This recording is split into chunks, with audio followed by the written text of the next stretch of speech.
What's up, fight fans? This is Kurt DeVille with Counterpunch Boxing News, and I have some new news concerning Spencer Fearon. You know, everyone's been talking about this beef between Anthony Joshua, Lennox Lewis, and it was really Anthony Joshua's remarks, okay? But that reflects the conflict, so to speak, that they've had, okay? And Spencer Fearon, in a IFL video yesterday, broke it down to tell people and to show people where it exactly started, okay, and how it got to this point. Okay, he said in detail, because he's a fellow Jamaican and he's a good friend of Lennox Lewis, and he actually had him FaceTime during the interview, you know, and to hear what he had to say about the comments that Anthony Joshua said to him.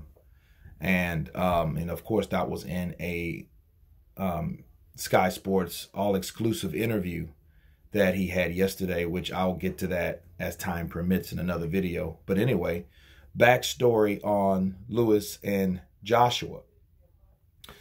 Joshua in 2012 won the Olympic gold for England. Lennox Lewis was there. Lennox Lewis praised Joshua. He invited Joshua to his house in Jamaica. He spent a good amount of time with him, you know, and Lewis brought him into his, you know, his warm market of people, like I explained on my live live video, in my streaming video, and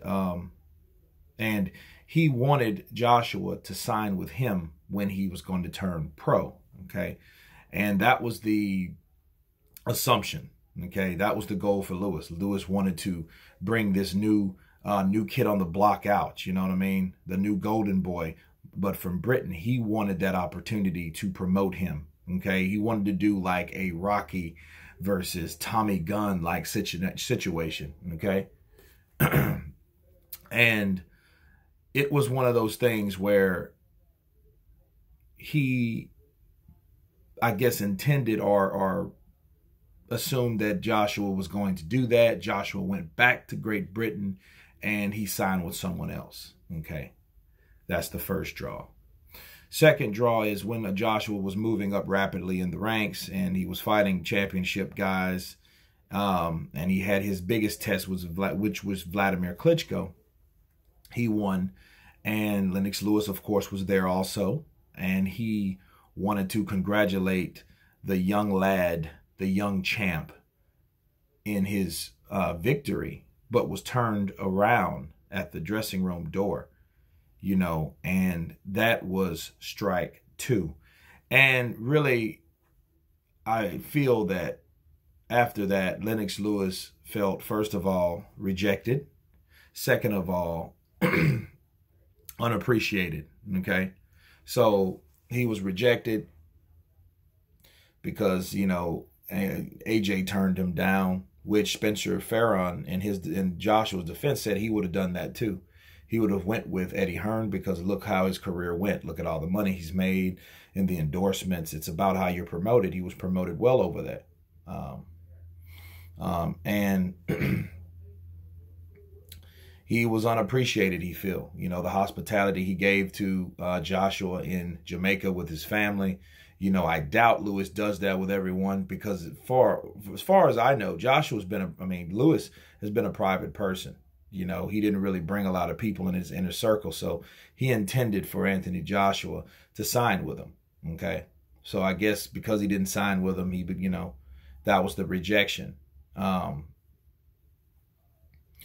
And, you know, unappreciative of the hospitality, and he turned him around, you know. So then the dressing room incident.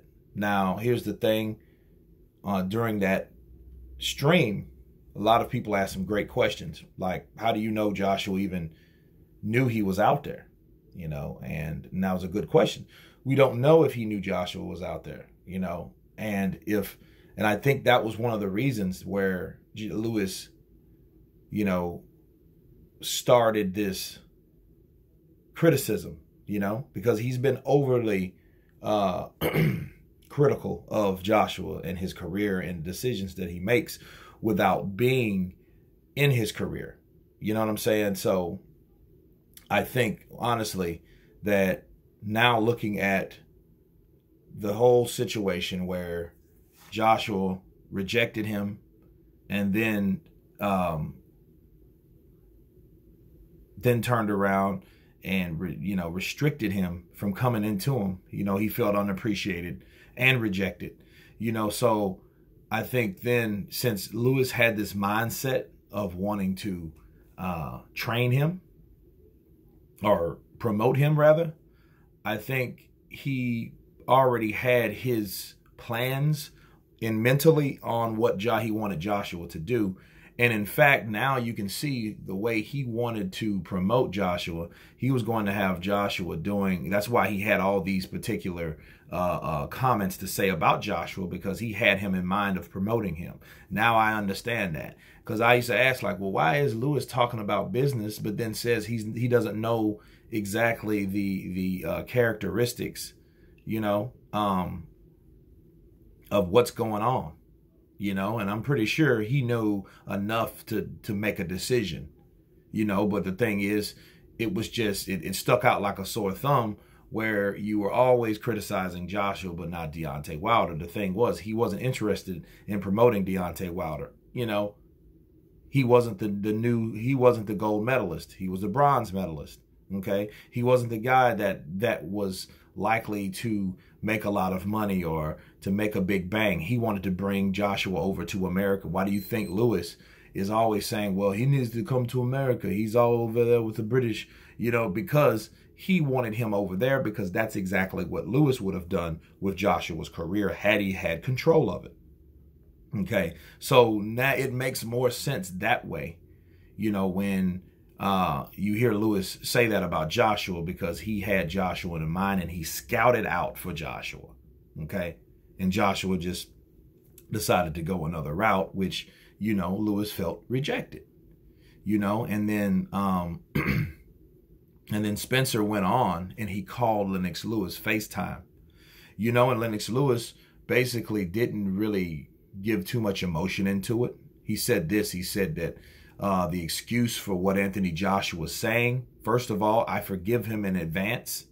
Okay. I forgive him ahead of time, and I accept his apology ahead of time, because Anthony Joshua is under a lot of pressure, because he knows he has to do a lot, or he has something to prove in this rematch, and he's lashing out and he's got a lot of pressure on him. So that's why he's making these type of comments, and I forgive him in advance.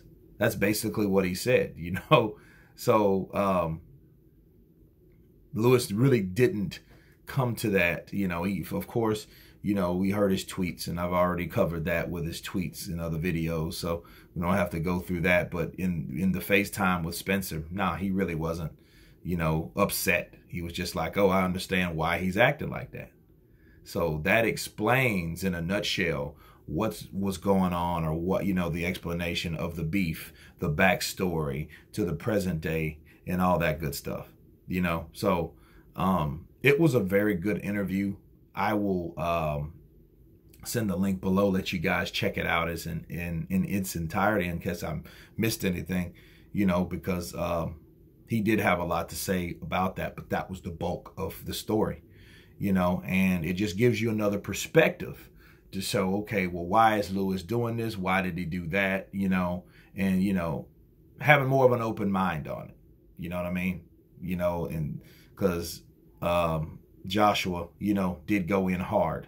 But anyway, you guys tell me what you think about Spencer Fearon's backstory of the roots of Lennox Lewis and Anthony Joshua. Of course, please subscribe, guys. Tell me what you think. And you guys been Counterpunched. Peace.